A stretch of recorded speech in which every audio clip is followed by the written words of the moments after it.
Alpha, good evening. Victor Echo 3, Sugar Italy, Zanzibar, over. Victor Echo in Canada, come again. CQ, Mike 0, Romeo, Mike Yankee. Mike 0, Romeo, Mike Yankee calling.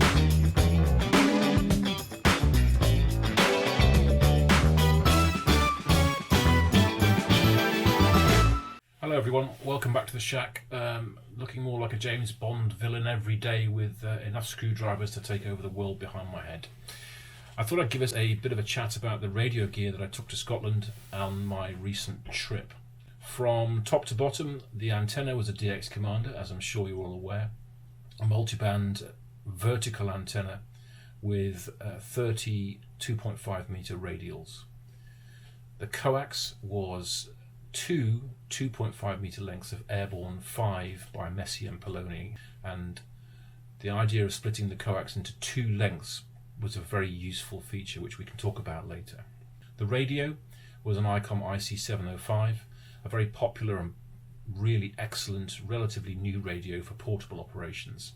Low power, 5 or 10 watts as we've discussed before. When you're considering setting up a radio station, whether it's for portable activations like I've just done in Scotland, or even at your home QTH, where you may have a bit more space, electricity and mains to play with, there are 3 or 4 things to bear in mind. Number 1, the best radio in the world will not work without a good antenna. So when you are considering setting up your station, think about what type of antenna you have a budget for, and in fact the cheapest antennas are often just simple wire, dipoles, verticals, end-fed. I used the standard hand microphone. I did take a headset but I didn't use it because the standard hand microphone was giving excellent audio reports throughout. In addition, to power the radio, I took a 12 volt and 12 amp hour LiFePO lithium iron phosphate battery.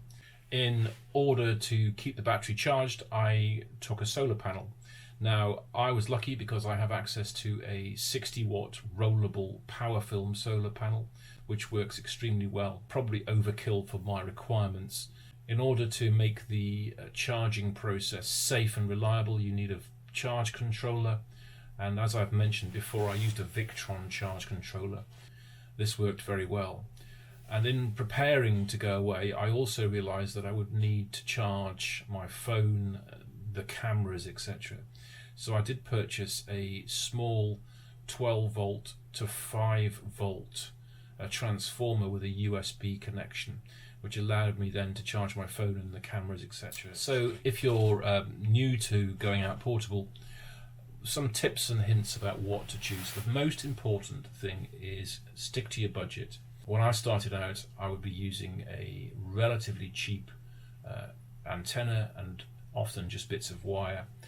The most important thing to understand is that the coax between the radio and the antenna, even in a short run, is probably the thing that you should spend a little bit of money on. Of course, the beauty of a multi-band antenna is that it's resonant on all the bands you want to use, so there was no requirement to take a tuner. The IC705 does not have an inbuilt antenna tuner, and hence the advantage of using resonant antennas. Pre-preparation and packing. Obviously, we've discussed previously shelter and safety, so there are certain items that you cannot leave home without. When it comes to radio gear, there are also certain items that you mustn't leave home without, and it's important to make a checklist. I always start at the antenna and work my way down through the antenna, through the coax and all the connectors between the radio and the coax, into the radio itself, including the power lead, fuses, and then the microphones, etc.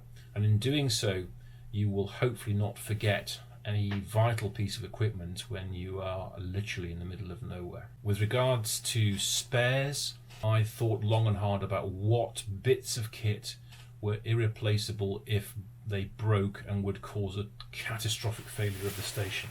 So fuses are an obvious thing to consider, and I did take spare fuses for the power lead for the radio, a spare fuse for the solar charge controller, and also a couple of spare connectors such as SO239 bullet connectors and BNC to SO239 adapters because the IC705 has a BNC adapter on it.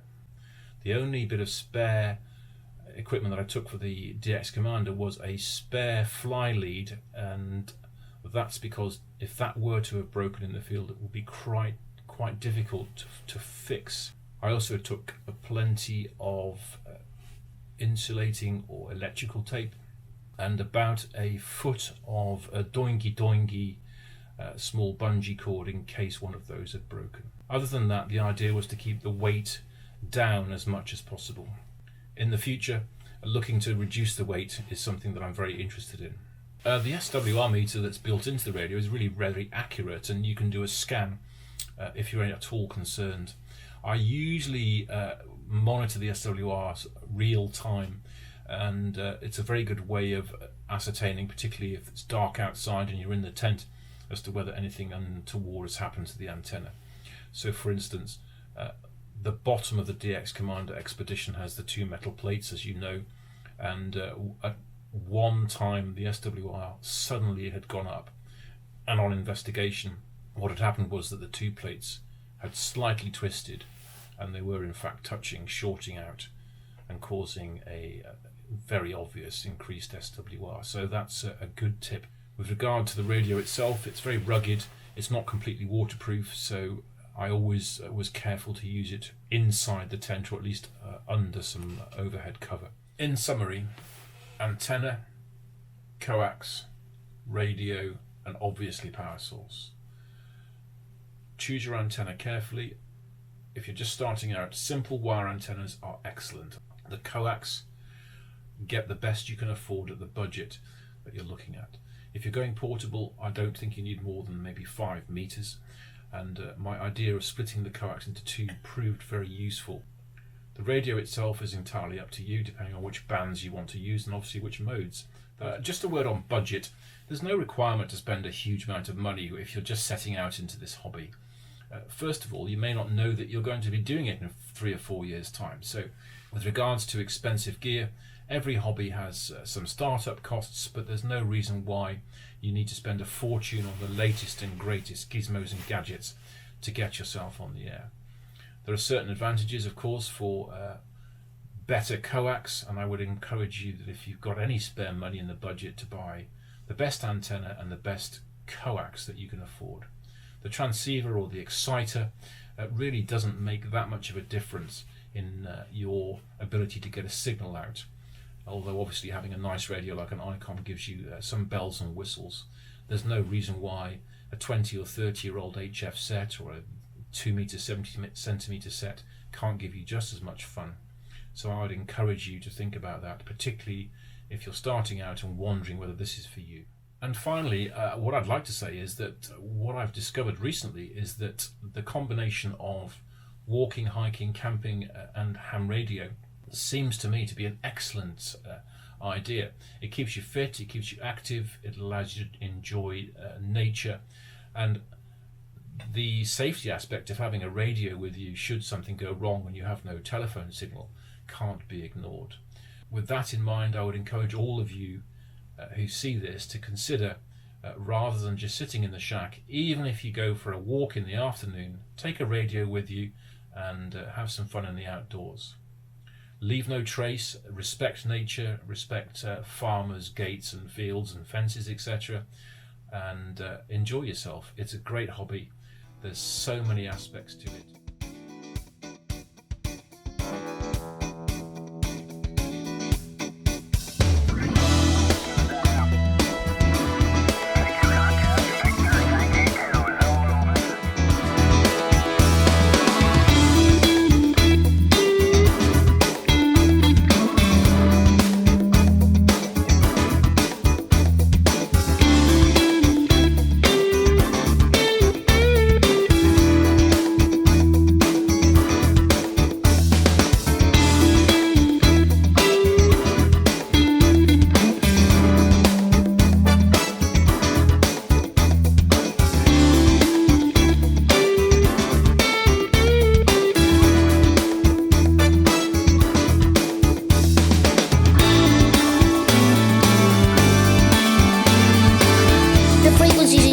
Yeah, thank you. The frequency's in use. No, the frequency was in use.